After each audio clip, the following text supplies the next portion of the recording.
Now, the definition of business.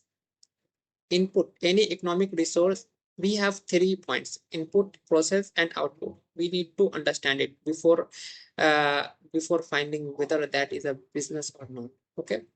So any economic resource that can be used to create output. So any economic resource such as plant and equipment that is used to create output, it's called input. So intangible asset, intellectual property, and right to access necessary material or employee, these are our inputs. So we use this as an input. Okay.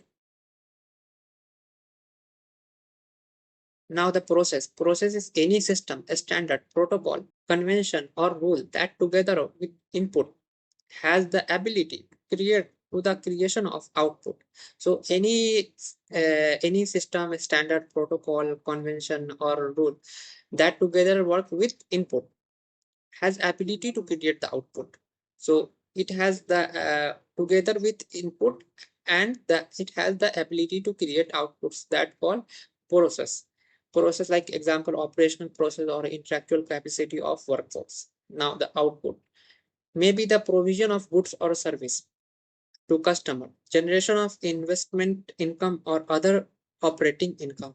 So the output is final result. What we have, we apply input and process we done. The output is our final result. Maybe the provision of goods or service to the customer. It can be anything: generation of investment income or other operating income.